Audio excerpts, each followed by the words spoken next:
halaman 149. Alhamdulillah rabbil alamin. Sallallahu wasallam wa baraka ala nabiyyina Muhammadin wa ala alihi wa ashabihi wattabi'in wa man tabi'ahum bi ihsanin ila yaumiddin wa sallama tasliman katsira. Amma ba'd.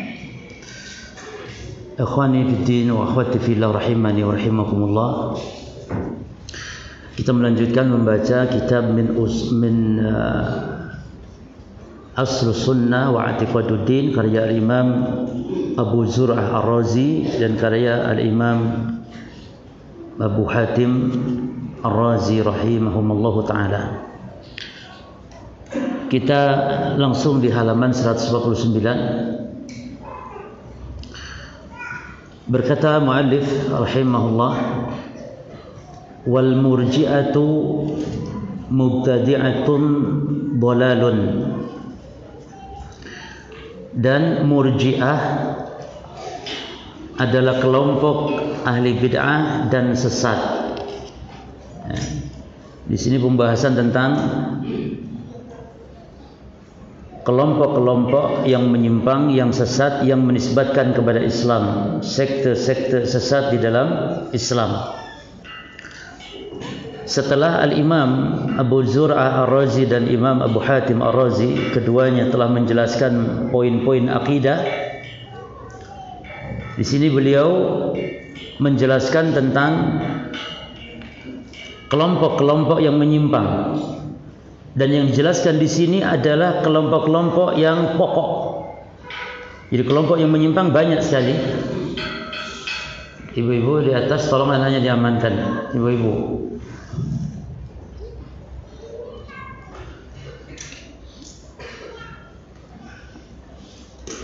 Jadi setelah Al-Imam Abu Zur'ah Ar-Razi dan Imam Abu Hatim Ar-Razi menjelaskan tentang pokok-pokok akidah Ahlussunnah wal Jamaah dan menjelaskan tentang penyimpangan-penyimpangan kelompok dalam masalah akidah, maka di sini beliau menjelaskan tentang firqah-firqah yang menyimpang tersebut, dan yang dijelaskan oleh beliau adalah usulul firaqnya.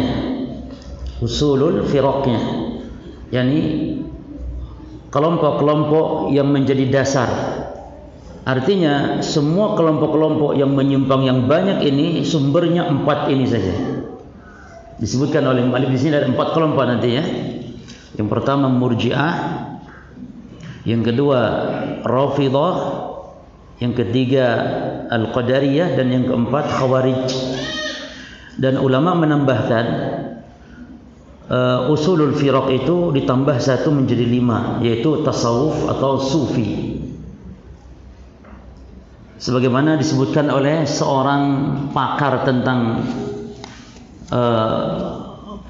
kelompok-kelompok yang menyimpang, yang beliau asli dari Irak, yaitu bernama Yusuf Al-Asbat.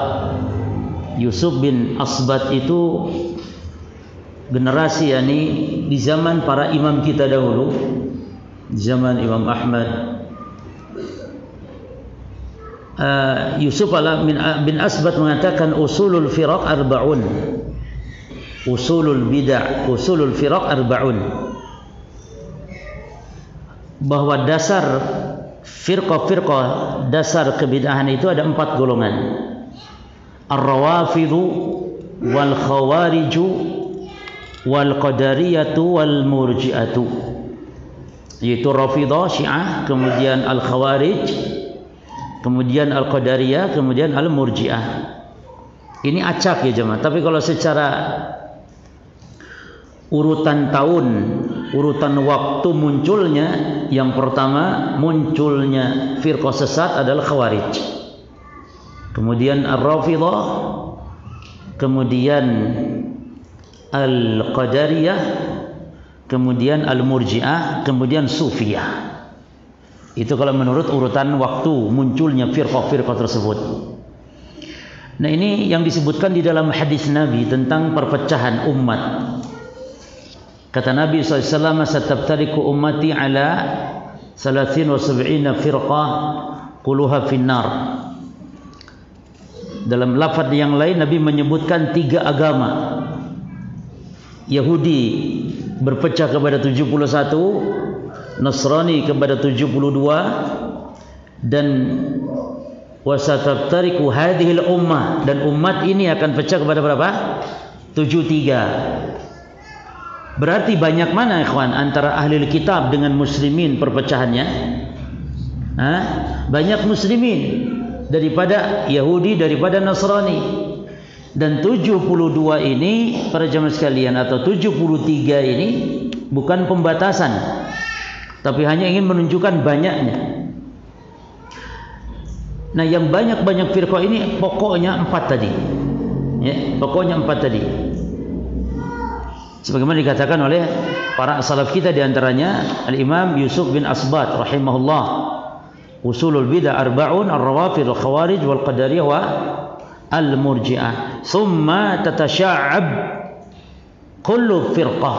Kemudian masing-masing firqah bersekte-sekte lagi, sehingga menjadi banyak. Kata beliau, setiap sekte berpecah 18, kemudian sampai akhirnya kepada 74.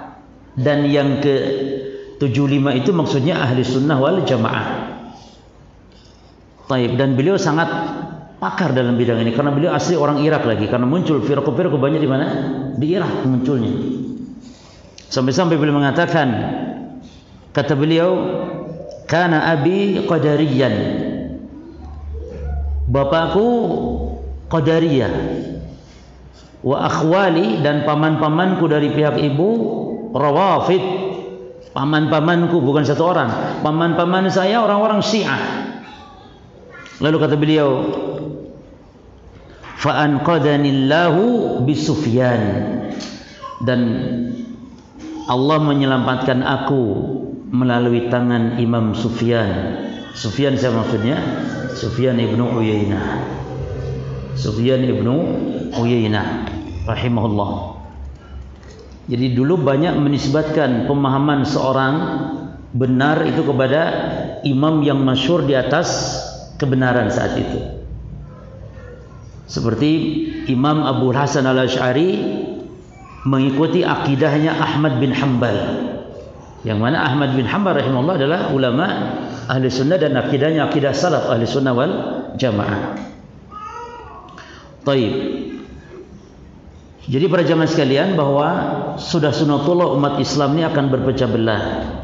Dan para ulama ketika membahas ini bukan sedang menjelek-jelekan, menghina, tidak.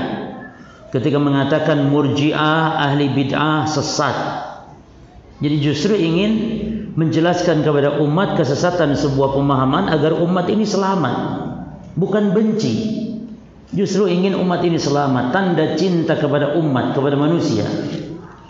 Makanya ahli sunnah itu adalah orang yang paling alim terhadap kebenaran, a'lamun nasril haq wa arhamuhum, dan yang paling penyayang kepada manusia.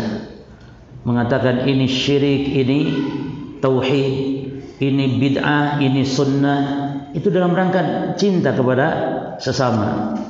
Karena bagaimanapun mereka adalah muslimin, saudara-saudara kita. Taib. Yang dibahas oleh beliau murji'ah dulu.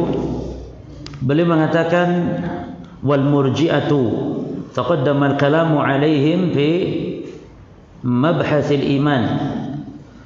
Tentang murji'ah telah berlalu pembahasannya pada pembahasan tentang iman. Wa annahum arba'a tawaif, dan mereka itu ada 4 sekte murji'ah, yang masyhur 4 sekte.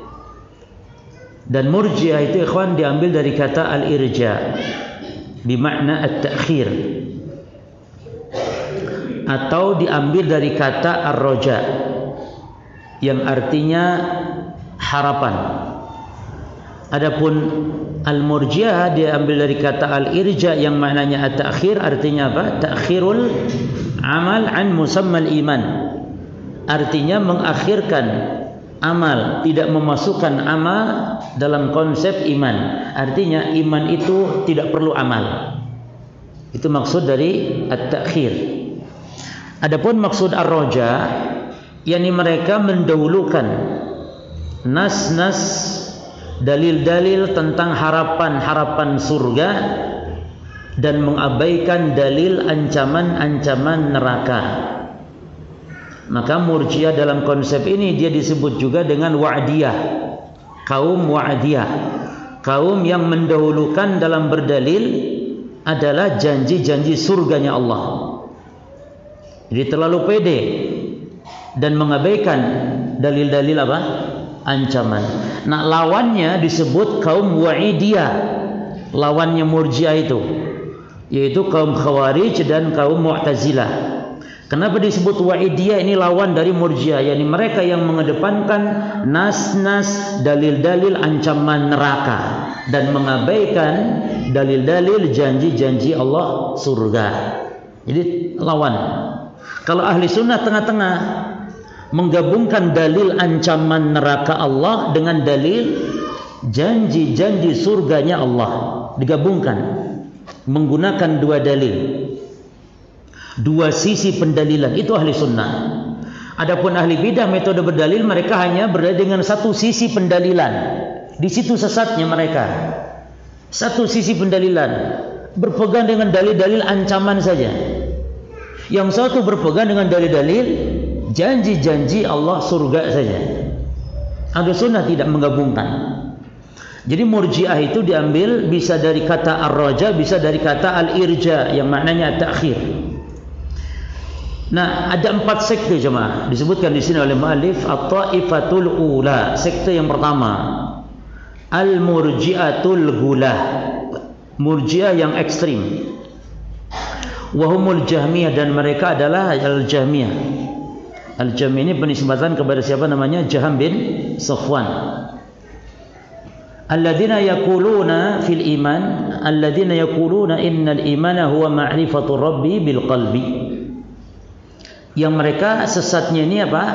Sekte Murji'ah yang gulah itu ekstrim. Ya. Mengatakan bahwa iman itu cukup mengenal Allah dengan hati. Wal kufur huwal jahlu ar-rabbi biqalbi, dan yang namanya kafir adalah maknanya enggak kenal Allah dengan hatinya. Nah, ini konsekuensinya sangat batil sekali jemaah. Konsekuensinya kan, kalau memang iman itu cukup mengenal Allah, berarti Fir'aun mukmin, Abu Jahal mukmin, Iblis mukmin, karena mereka mengenal Allah tidak. Bahkan Iblis mengatakan ketika diperintah sujud tidak mau kepada Adam, apa kata Iblis? Khalaqtani min nar wa khalaqtahu min tin. Ya Allah, bahkan Iblis itu sumpahnya fa bi'izzatika, Iblis itu demi keagunganmu ya Allah. Jadi Iblis saja sumpah dengan sifat-sifat Allah, bukan hanya kenal, tapi betul-betul Iblis mengenal kebenaran. Makanya ini konsekuensi batil akidahnya apa? Murji'ah yang al-gulah ini, diantaranya itu Jahmiyah, Jaham bin Safwan, termasuk juga Fir'aun. Apa kata Iblis ketika diperintah untuk sujud, dia nggak mau sujud? Saya lebih baik dari Adam ya Allah. Khalaqtani min nar wa khalaqtahu min tin. Aku engkau ciptakan dari api, sementara dia Adam engkau ciptakan dari tanah. Demikian pula konsekuensi ya Fir'aun, Abu Jahal mengenal. Bahkan banyak orang-orang musyrikin saat itu nama mereka Abdullah, padahal musyrik, kafir, tapi namanya Abdullah. Mereka mengenal Allah. Taib. Fa yuqalu lahum aidan, mereka dinamakan pula dengan Murji'atul Jahmiyah. Wa yuqalu lahum, dan juga mereka dinamai al-Murji'atul Gulah. Wa yuqalu lahum, dan mereka juga dinamakan dengan nama lain al-Murji'atul Mahdah, Murji'ah murni, Murji'ah sejati istilahnya. Jadi ada 3 nama yang lain. Murji'atul Jahmiyah, Murji'atul Gulah ekstrim, Murji'ah al-Mahdah, yang mereka mengatakan iman itu ma'rifah, mengenal. Yang kedua ikhwan, at-taifah tsaniyah, firqah yang kedua, sekte yang kedua. Taifah itu artinya apa? Kelompok. Murji'ah yang kedua al-Karamiyah. Al-Karamiyah itu nisbat kepada namanya Muhammad bin Karam. Karamiyah ini sesatnya dalam iman. Dia mengatakan alladzina yaqulun, Karamiyah itu hidup atau mati di tahun 250 lebih, kan? 250 sekian. Ya. Karamiyah Muhammad bin Karam. Dia mengatakan, alladzina yaquluna innal imana huwa al-mutlaq an-nutqu bil lisan. Iman itu adalah an-nutqu bil lisani walau kana mukadziban fil batin. Iman itu artinya mengucapkan dengan lisan, cukup, walaupun hati mendustakan. Nah, ini kan berarti konsekuensinya orang-orang munafik mukminin berarti. Ini konsekuensi batil dari akidahnya Karamiyah, sekte Murji'ah Karamiyah yang mengatakan iman cukup di lisan. Artinya orang kalau sudah mengucap la ilaha illallah walaupun hatinya tidak membenarkan, itu tetap mukmin, ya. Walaupun mendustakan di dalam batin. Apa konsekuensinya akidah Karamiyah? Munafik berarti mukmin. Padahal Allah mengatakan wa minan nasi man yaqulu amanna billahi bil yaumil akhir.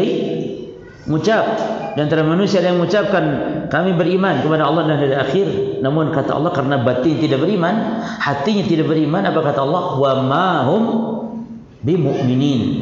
Padahal mereka tidaklah beriman, kata Allah. Siapa mereka yang maksud? Orang-orang munafik.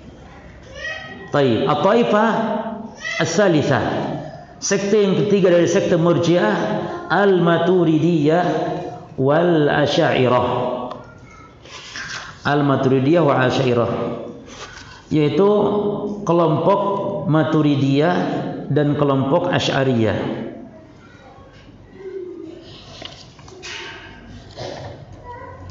Kelompok Maturidiyah dan kelompok Asy'ariyah.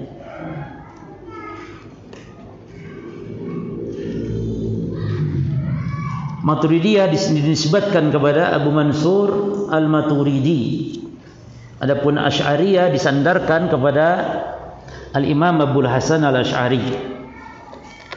Dan Imam Abu Hasan Al-Asy'ari diistilahkan dengan berakidah Asy'ariyah itu pada masa beliau belum bertobat mengikuti akidahnya Ahmad bin Hanbal, Imam Ahmad, atau akidah salaf, akidah ahli sunnah wal jamaah, yang mana saat itu beliau mentakwil atau mentahrif sifat-sifat Allah, sehingga beliau menetapkan sifat Allah hanya 7, karena katanya yang 7 ini masuk akal. Allah memiliki sifat al-ilmu, sifat irada, sifat qudrah, sifat as-sama' wal basar, sifat al-kalam. Ini semua masuk akal kalau Allah memiliki sifat-sifat demikian. Tapi kalau misalnya Allah memiliki wajah, kata mereka, itu tidak masuk akal karena wajah sama dengan makhluk. Sehingga mereka ingkari sifat wajah hakiki, berarti wajah mereka takwil dengan makna as-sawab. Wajah itu artinya katanya pahala, bukan wajah hakiki. Allah tidak punya wajah, tapi Allah punya pahala. Itu sesat di situ. Nah, beliau tobat itu. Akhirnya beliau menetapkan sifat-sifat di atas dohirnya mengikuti akidah as-salaf, dan tobat beliau dibuktikan dengan beliau menulis kitab. Dan ulama besar kalau tobat nulis kitab sebagai bukti dia nanti di hadapan Allah. Nah, kitab beliau tobatnya itu namanya yang pertama kitab Al-Ibanah an Usulid Diyanah. Ada 3 kitab. Yang kedua nama kitabnya Ar-Risalah ila Ahli Tsaghar. Dan yang ketiga kitabnya Maqalat Al-Islamiyyin. Karangan siapa? Al-Imam Abu Hasan Al-Asy'ari. Itu yang kita pelajari. Pelajari, amalkan, yakini, karena kitab itu adalah kitab-kitab yang sahih. Bukan akidah Imam Abu Hasan Al-Asy'ari sebelum tobatnya, bukan. Di situ menunjukkan para jamaah sekalian, Allah lah yang membolak-balikan hati manusia. Hatta imam, hatta ulama bisa jatuh kepada kesesatan. Jadi Imam Abu Hasan Al-Asy'ari itu selama 40 tahun mengikuti akidah Mu'tazilah bapak tirinya, Abu Ali Al-Jubai, bapak tirinya. Dan dia tokohnya, menjadi imam 40 tahun, enggak nanggung-nanggung, sesat 40 tahun, enggak nanggung-nanggung. Kemudian dia meninggalkan akidah Mu'tazilah yang mengingkari sifat. Dia dipikir-pikir, direnung-renungi, sifat Allah harus punya. Di antaranya itu tadi, menetapkan 7 sifat. Kemudian setelah itu bertobat kembali mengikuti akidah Imam Ahmad bin Hanbal. Dan Imam Abu Hasan Al-Asy'ari, saya ulang-ulang ini bahasan ini, tidak pernah ketemu dengan yang namanya Imam Syafi'i. Karena Imam Abu Hasan Al-Asy'ari lahir tahun 260. Sementara Syafi'i wafat tahun 150, jemaah. Lahir tahun 150, wafat tahun 204 Imam Syafi'i rahimahullah. Imam Abu Hasan Al-Asy'ari baru lahir tahun 260. Tahun 204 Imam Syafi'i sudah wafat. Tidak ketemu. Maka keliru kalau sebagian orang mengatakan bahwa Imam Syafi'i akidahnya Asy'ari. Dari mana Imam Syafi'i mengambil akidah Imam Abu Hasan?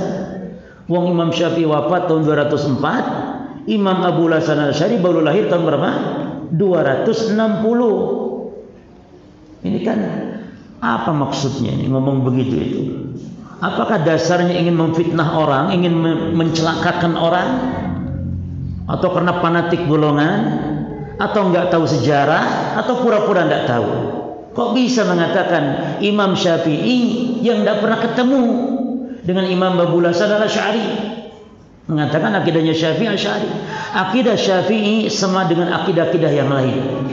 Sama dengan Ahmad, sama dengan Malik, sama dengan imam-imam yang kitabnya kita baca ini. Semua akidah mereka satu, karena haram seorang muslim bermadhab dalam akidah kecuali satu madhab, yaitu madhab ahli sunnah, madhab salaf, madhab rasul dan para sahabat, yang dinukil akidah rasul dan para sahabat itu oleh para imam-imam, oleh para ulama dari zaman ke zaman sampai zaman kita sekarang. Adapun dalam masalah fikih ijtihadiyah, maka monggo, asal jangan fanatik saja, silakan. Mau bermadzhab Syafi'i, karena dalam masalah ijtihadiyah memang ada beda Syafi'i dengan Ahmad, beda Ahmad dengan Malik, beda dengan Abu Hanifah, tapi akidah mereka aqidatuhum wahid. Maka keluarlah sebuah kaidah, la ta'adudiyyata fil aqaid wal iman wat tauhid. Tidak boleh adanya aneka ragam madhab. Ta'adud madhab enggak boleh. Ta'adud bojo boleh, ta'adud madhab enggak boleh. Ta'adud bojo boleh, ya, tapi dengan syarat, dan syaratnya berat cuma syaratnya. Yang berat itu adil, itu berat. Makanya kalau ada orang ta'adud bojo yang pertama tidak tahu, sembunyi-sembunyi, yakin susah bisa adil itu. Saya pernah ditelepon orang Papua, saya ini sudah 5 tahun tidak ketahuan istri. Poligami 5 tahun. Sekarang baru ketahuan Ustaz sama istri pertama saya, dan istri pertama saya sekarang mau bunuh diri. Bagaimana ini? Wah, antum nasib sudah celaka antum itu, sudah Nabi. Istri antum bunuh diri. 5 tahun coba. Selama itu mungkin antum dusta, ya. 5 tahun tidak ketahuan. Pas ketahuan membunuh diri. Berarti belum siap. Sebenarnya ikhwan, istri kita ketika kita kawin lagi marah, benci dan semisal itu wajar, tabiat. Maka benci itu ada 2. Ada bughdut tasyri' dan ada bughdut tabi'i. Benci yakni karena syariat, benci kepada syariat. Benci Islam ini kemunafikan, bahkan kekufuran, haram ini. Tapi benci tabi'i seperti bencinya istri kepada suami yang kawin lagi, ini boleh. Benci yang boleh, walaupun kurang mantap, tapi boleh, wajar. Hatta subhanallah, hatta para istri Rasul, ya kawan. Para istri Rasul ketika Rasul nikah, misalnya ketika Rasul nikah di jalan, dalam sebuah perjalanan dengan Sofia binti Huyair Akhtab, itu pulang dan Rasul tidak minta izin kepada istri-istri beliau, langsung nikah. Makanya bukan syarat memang minta izin itu. Buktinya Rasul menikah tanpa ada izin. Maksudnya tanpa meminta izin, Rasul nikah saja. Makanya nikah lagi, ta'addud, tidak perlu izin istri, tidak perlu izin nikah. Namun dengan syarat seperti Rasul tadi, ketika pulang istri-istri bagaimana? Aisyah itu sampai mengatakan wanita Yahudi, kata Aisyah. Aisyah berarti marah, tapi ridho, rela. Nah, bedanya istri kita dengan istri Nabi, kalau istri Nabi walaupun benci tapi ridho, artinya tidak masalah. Memberi izin berarti, walaupun benci, walaupun cemburu. Tapi istri antum apa? Sudah tidak memberi izin, marah pula lagi. Ya, itu bedanya coba. Maka maksudnya pahamkan dulu istri antum. Pahamkan kalau menikah lagi. Jangan nekat seperti itu. Itu bisa menjerumus kepada keharaman, ikhwan. Kepada keharaman.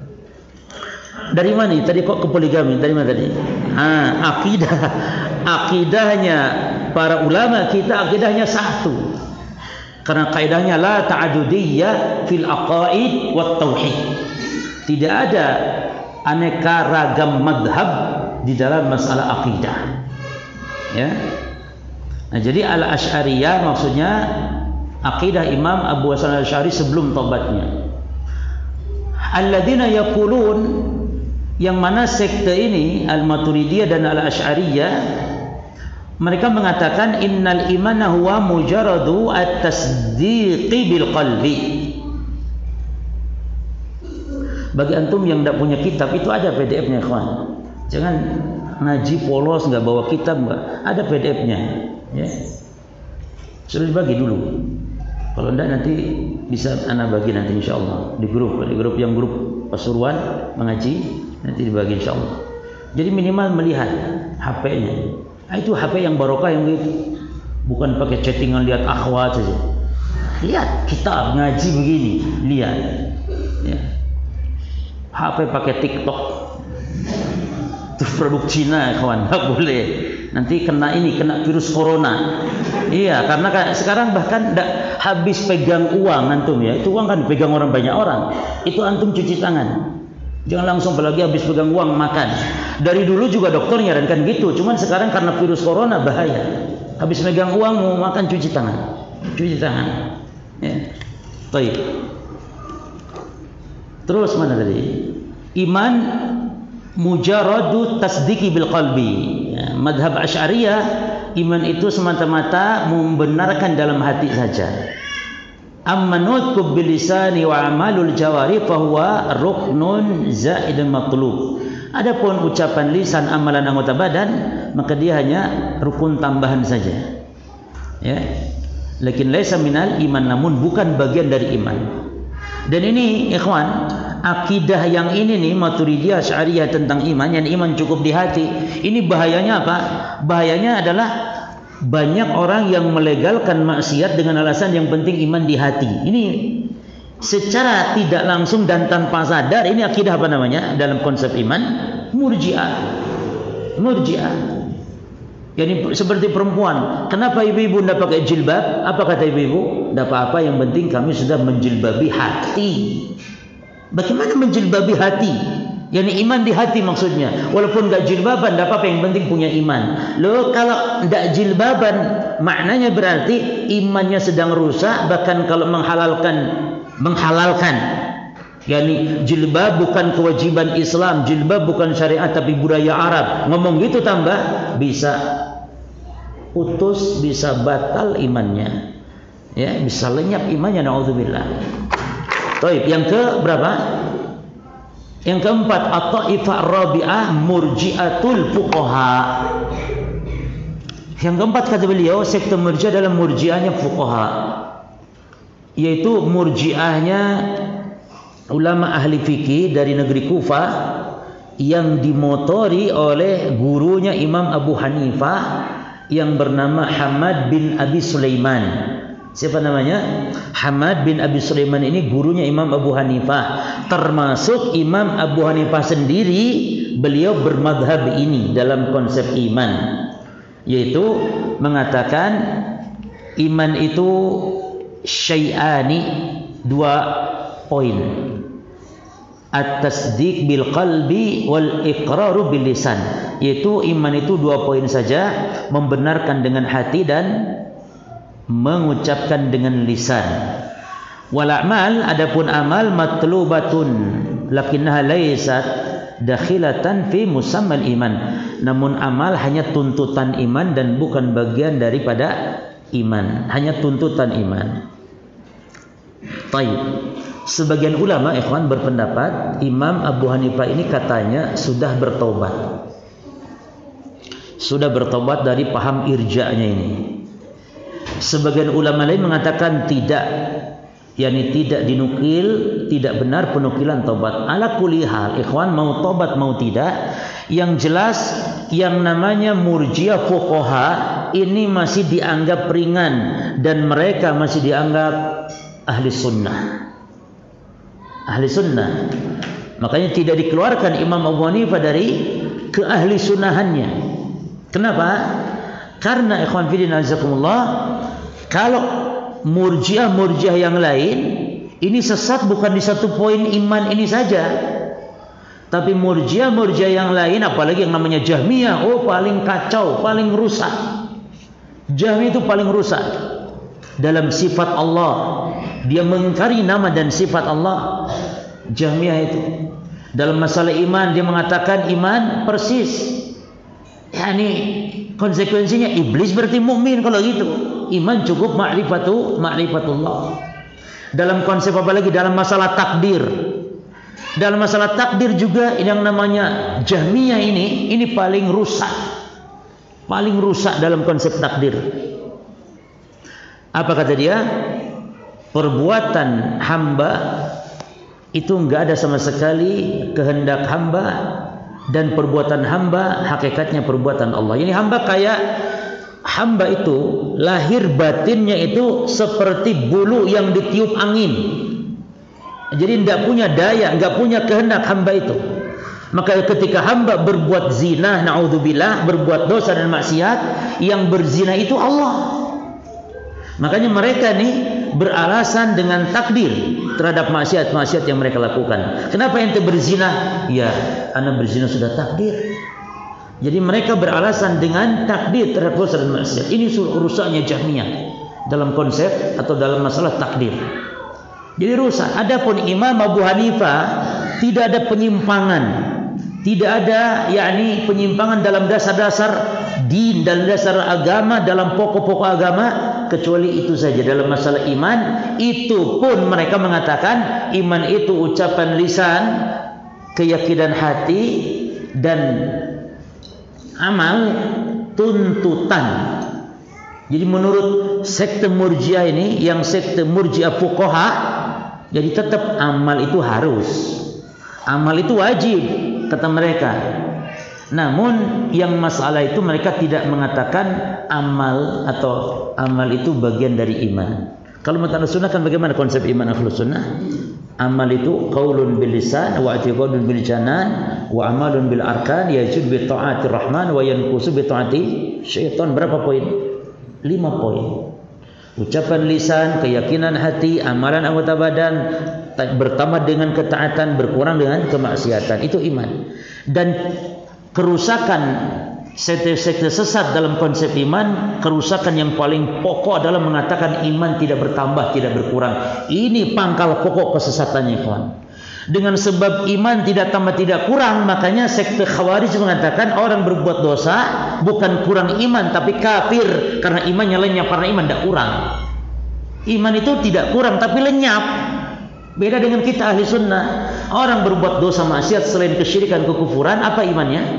Tetap ada, kecuali berbuat syirik, berbuat kufur. Kalau dosa-dosa selain kesyirikan atau di bawah kesyirikan, di bawah kekufuran, iman tetap ada, namun apa? Sedang lemah. Harus dicas dengan taubat dan taat. Cas, taubat dan taat. Karena setiap kita khata, kullu bani adam khata, setiap kita kena salah, jemaah. Ya. Baik.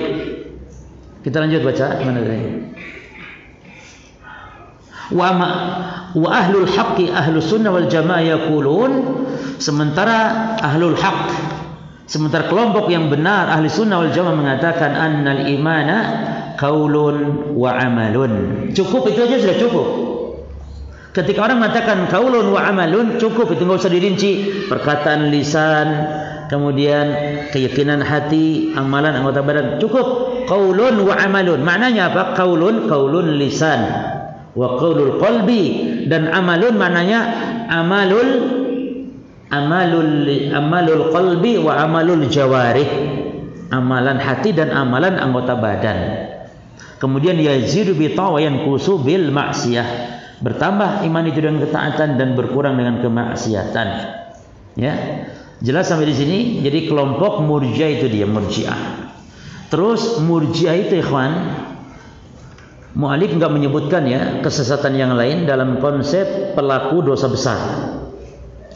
Murji'ah dalam konsep pelaku dosa besar itu berkeyakinan bahwa orang berbuat dosa besar itu sempurna imannya, tetap mukmin muslim yang sempurna imannya, dan di akhirat kelak masuk surga.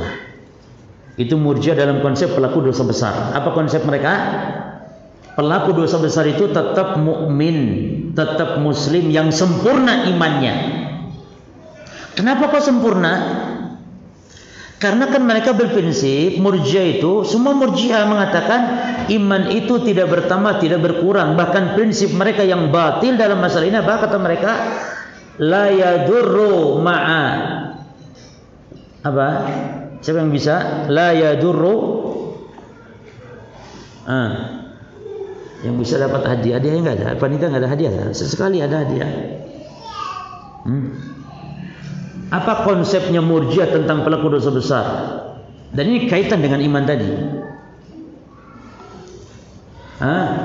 La tadurru ma'al imani ma'siyatun kama la tanfa'u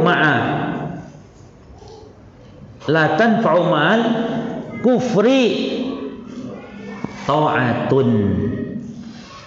Ulangi, la tadurru ma'al imani ma'siyatun kama la tanfa'u ma'al kufri ta'atun. Ini kesesatan Murji'ah di sini. Kaidah mereka kaidah Ngawuriyah. Al-qaidah al-Ngawuriyah. Apa kata mereka? Maksiat itu tidak mempengaruhi kepada iman, sebagaimana taat gak bermanfaat kalau ada kekufuran. Maksiat tidak ngaruh kepada iman. Artinya orang berbuat maksiat imannya tetap sempurna. Jadi walaupun berzina, maka menurut Murji'ah itu antara imannya orang takwa yang suka ibadah itu sama saja derajat iman dengan pelacur. Bayangkan antum. Jadi antara orang yang suka ruku sujud di masjid imannya sama saja dengan pelacur. Kenapa? Karena iman enggak ngaruh, maksiat enggak ngaruh kepada iman. Menurut antum ahli sunnah, maksiat ngaruh nggak kepada iman? Ngaruh sekali, bisa membuat kurang, bahkan bisa membuat iman itu lenyap nantinya dengan sebab maksiat berkurang. Namun juga kita tidak ekstrim seperti Khawarij yang mengatakan maksiat itu menghancurkan iman, maksiat apapun. Ya, kalau kita enggak, bukan menghancurkan, melenyapkan iman, tapi mengurangi. Namun bisa satu saat kalau terus-terusan menganggap remeh dan menghalalkan, ya bisa imannya juga lenyap. Jelas di situ.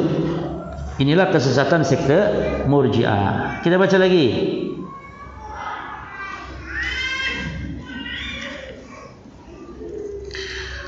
Wa qauluhuma rahimahumallahu, dan perkataan keduanya. Siapa keduanya di sini? Imam Abu Hatim dan Abu Zur'ah Razi. Wal murji'atu mubtadi'atun dhalalun. Perkataan beliau Murji'ah itu ahli bid'ah, mubtadi' itu ahli bid'ah, dhalalun dan sesat. Yansarifu ila, ya, yang dimaksudkan adalah kepada al-murji'ah al-gulah wa ila al-karamiyah wal maturidiyah wal asy'ariyah. Jadi yang dimaksudkan oleh Imam Abu Hatim Murji'ah itu ahli bid'ah dan sesat itu kepada tiga sekte tadi. Murji'ah al-gulah, Murji'ah al-karamiyah, dan Maturidiyah wala asy'ariyah. Wala asy'ariyah. Amma Murji'atul fuqaha, adapun murji'ahnya fuqaha, fahum ta'ifatun min ahli sunnah, maka mereka masih digolongkan kepada kelompok ahli sunnah. Baik ikhwan, kalau memang mereka itu dengan kita dalam makna mirip sama, kenapa mereka harus disebut Murji'ah enggak langsung saja ahli sunnah. Tapi kenapa mereka diistilahkan Murji'ah fuqaha? Ya karena keringanannya dari sisi kesesatan dibanding Murji'ah yang lain, namun juga dengan ahli sunnah jelas perbedaannya. Jelas perbedaannya. Maka tidak bisa juga dikatakan dalam iman dia ahli sunnah, karena mereka mengatakan apa? Amal bukan bagian dari iman. Tapi apa kata mereka Murji'ah fuqaha? Matlubul iman, tuntutan iman. Ya, azan dulu. Fadhal azan. Masuk belum? Baik. Bismillah, alhamdulillah, wassalatu wassalamu ala rasulillah, thumma amma ba'd. Ikhwani fid din wa akhwati fillah rahimani wa rahimakumullah. Untuk biografi Al-Jaham bin Safwan, antum bisa lihat di halaman 19 di footnote di Al-Hasyiyah, di catatan kaki di bawah ada sedikit biografi singkat Jaham bin Safwan, kapan lahir, di mana matinya, orang mana. Ya. Itu bisa antum lihat nanti di situ. Kemudian kita lanjutkan. Wa amma al-murji'ah al-fuqaha fahum ta'ifatun min ahli sunnah wa in kanu yaquluna innal imana huwa at-tasdiq bil qalb wal iqrar bil lisan. Mereka tetap disebut ahli sunnah, artinya mereka tidak dikeluarkan gitu. Seperti Imam Abu Hanifah ya, dan ya, para fuqaha dari negeri Kufah yang berkeyakinan seperti ini tidak dikeluarkan dari ahli sunnah, walaupun mereka mengatakan iman qaulun bil lisan wa at-tasdiq bil qalbi faqat. Lakinnahum yarawna, namun mereka akan berpendapat, berkeyakinan anal a'mal matlubah, bahwasanya amalan itu dituntut, yakni dibutuhkan, tetap harus beramal. Fal wajibat wajibat wal muharramat muharramat. Yani yang wajib ya wajib, yang haram ya haram. Illa annahum, namun di mana letak kesalahan mereka sehingga tidak dimasukkan ke dalam lingkaran ahli sunnah? La yudkhiluna al-a'mala fi musammal iman. Mereka tidak memasukkan amal ke dalam penamaan iman. Itulah. Nah, kenapa tidak disebut saja sudah ahli sunnah, jangan disebut Murji'ah fuqaha, sudah ahli sunnah saja? Tidak bisa. Sebab nanti akan menimbulkan kerusakan bagi para Murji'ah tulen. Sehingga nanti mereka beralasan, tuh lihat Abu Hanifah katanya ahli sunnah, tapi dia mengatakan amal bukan bagian dari iman. Itu yang tidak diinginkan oleh para ulama-ulama ahli sunnah, sehingga mereka tidak memasukkan dalam koridor ahli sunnah dalam konsep iman, walaupun secara umum kita katakan mereka ahli sunnah. Jelas ya? Jadi mereka kesalahannya, mereka tidak masukkan amal kepada penamaan iman. Yang kedua, ikhwan, yang antum harus tahu, Murji'ah itu semuanya mengatakan iman tidak bertambah, tidak berkurang. Ini yang masalah. Sehingga tidak bisa mereka disebut ahli sunnah. Bahkan yang sesatnya di antara mereka yang ekstrim, Murji'ah al-mahdhah al-gulah wa humul jahmiyah. Perhatikan, fala syakka annahum mubtadi'atun dhalalun. Maka mereka enggak ragu lagi kalau mereka adalah ahli bidah sesat. Bal inna, perhatikan, bal inna bid'atahum, bahkan kebidahan mereka itu sampai ilal kufur, kepada kekufuran. Kama qala Ibnu Qayyim, sebagaimana Imam Ibnu Qayyim mengatakan, Murji'ah yang mana yang sampai derajat kufur? Tentu yang Murji'ah ekstrim tadi, Murji'ahnya Jahmiyah tadi, yang mengatakan iman adalah al-ma'rifah. Apa kata Imam Ibnu Qayyim dalam kitab Al-Kafiyah Syafiyah? Walaqad taqalada kufrahum 50 fi 10 minal ulama fil buldani walalika il imam hakahu fa'anhum bal qad hakahu qalblahu at-Tabrani. Apa kata Imam Al-Qayyim? Sungguh kekafiran mereka telah diikuti, dikafirkan oleh 50 fi 10, oleh 50 kali 10 berapa semuanya? 50 kali 10 berapa? 500.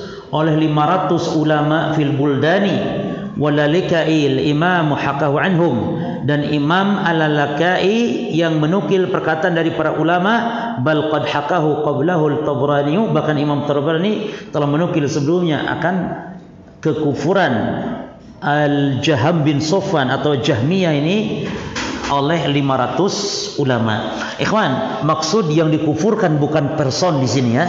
Maksudnya pemahaman Jahmiyah itu. pemahaman Jahmiyah. Jadi orang yang ikut pemahaman Jahmiyah itu muslim, yang dikafirkan bukan orang per orangnya. Ingat, selalu kita arahkan kalau kita katakan kufur perbuatan ini, kufur akidah ini, maksudnya bukan orang per orang, tapi secara umum bahwa perbuatan tersebut, akidah tersebut kufur. Fal murji'atu mubtadi'atun dulalun, maka murji'ah dalam mubtadi'ah ahli bidah yang sesat, khalifus siratal mustaqimah, mereka menyelisih jalan yang lurus, wabta'idu anhu, dan jauh dari jalan yang lurus. Wal bid'atu, dan maksud bidah dia adalah apa? Al ihdatsu fid dini. Bidah artinya perkara baru dalam agama, baik dalam urusan akidah atau urusan ibadah. Liqauli Nabi sallallahu alaihi wasallam, berdasarkan sabda Nabi sallallahu alaihi wasallam, man ahdatsa fi amrina hadza ma laysa minhu fa waraddun. Siapa yang berbuat perkara baru dalam urusan kami, agama kami, maka yang tidak ada contohnya dari kami, maka dia amalannya tertolak. Fal murji'atu ahdatsu fid dinillahi, maka murji'ah yang mengada-ada dalam agama Allah. Wa qalu, yaitu mereka mengatakan innal a'mal ghairu dakhilatin fi musammal iman. Itu kata mereka, amalan bukan bagian dari penamaan iman. Padahal dalam Quran, dalam hadis jelas bahwa iman itu di dalamnya amal. Sampai-sampai Allah mengatakan bahwa salat adalah iman, ya, di dalam surah Al-Baqarah. Ini para sahabat salat menghadap ke Baitul Maqdis selama 18 bulan. Kemudian dirubah kiblat ke arah Ka'bah. Lalu para sahabat tanya kepada Rasul tentang nasib salatnya sahabat-sahabat dulu yang belum sempat ke Ka'bah. Apa nasib salat mereka?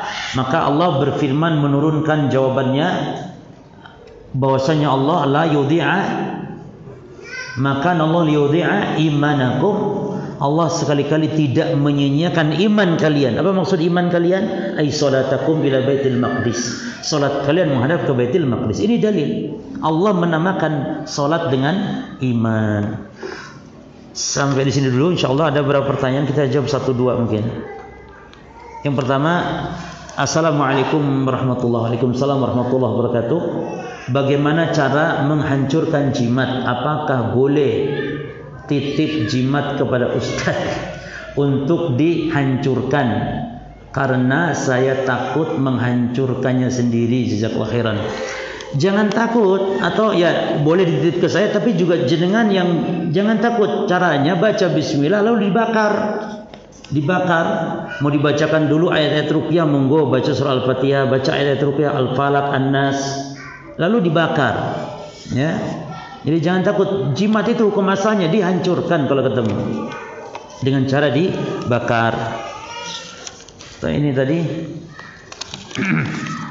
katanya beliau ini sebelum punya rumah memohon agar bisa lebih, berharap bisa lebih khusyuk mungkin dalam ibadah.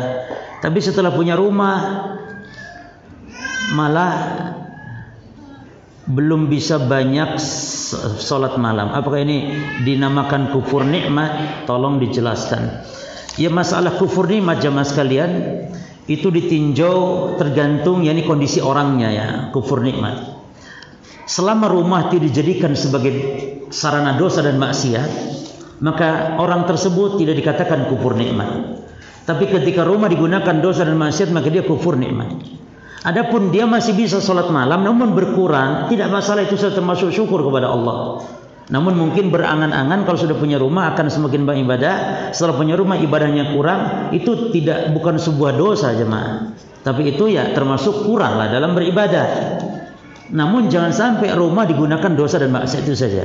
Kalau selama apalagi masih bisa sholat malam walaupun tidak banyak, ya.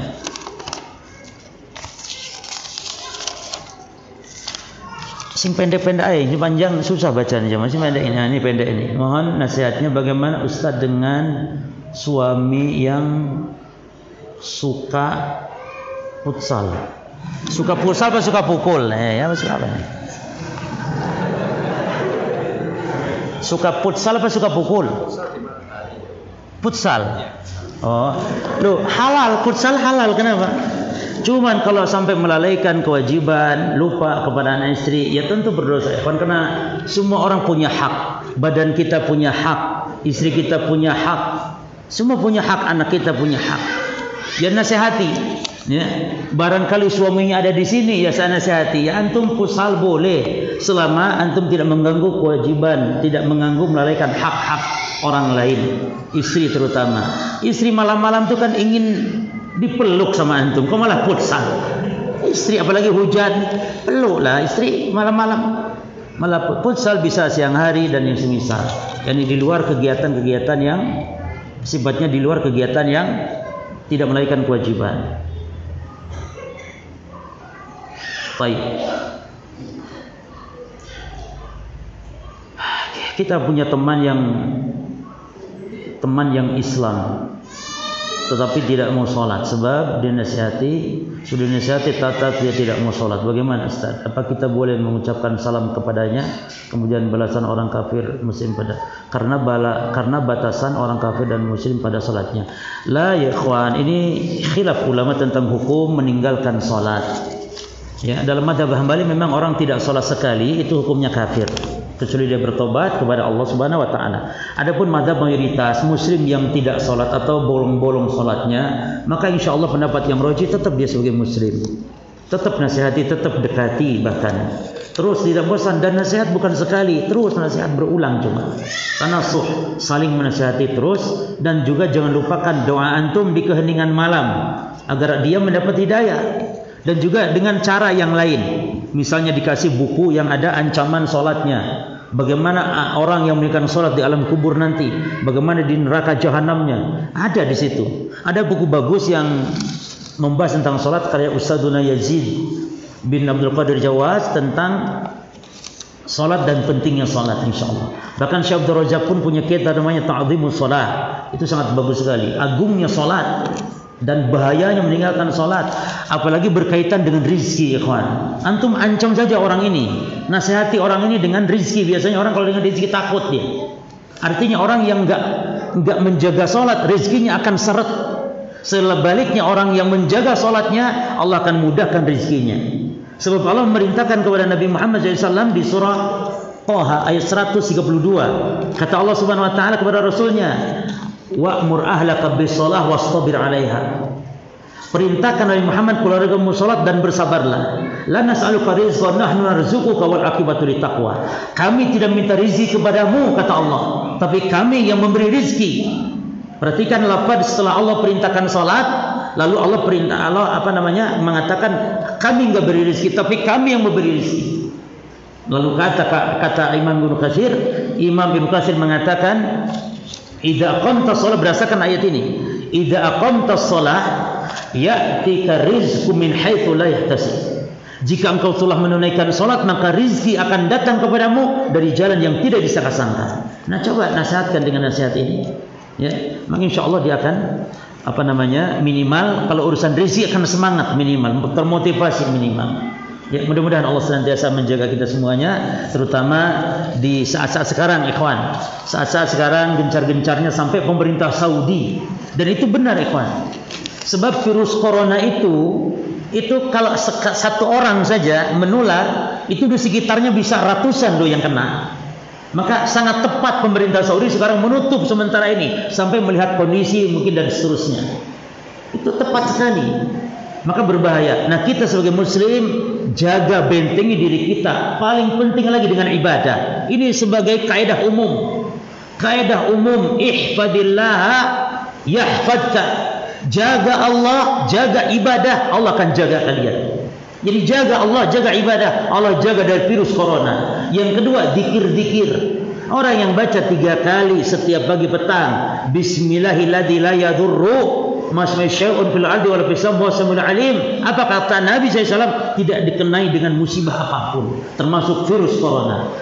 Jangan lupa makan kurma ajwa 7 butir setiap pagi.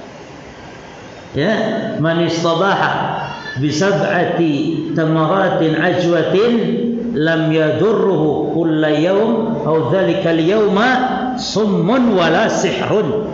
Siapa yang tiap pagi makan 7 butir kurma ajwa, maka di hari itu tidak kena mudarat, baik sum, racun termasuk virus, atau sihrun atau sihir. Nah, monggo sing jualan kurma ajwa promo silakan. Aja di masjid. Promo nanti nama apa? Kurma ajwa. Itu banyak, alhamdulillah kawan. Mungkin cari tempe benjes masih angel, cari kurma ajwa banyak. Diampel banyak, di kita juga banyak insyaallah. Kemudian banyak di yang lain-lain usaha-usaha supaya kita selamat tadi ya, jaga kesehatan, senantiasa cuci tangan dan semisalnya. Semoga Allah menjauhkan kita dari segala bara dan bahaya. Kemudian kita dengan kepada bermaju. Subhanakallahumma bihamdika asyhadu alla ilaha illa anta astaghfiruka wa atubu ilaik. Assalamualaikum warahmatullahi wabarakatuh.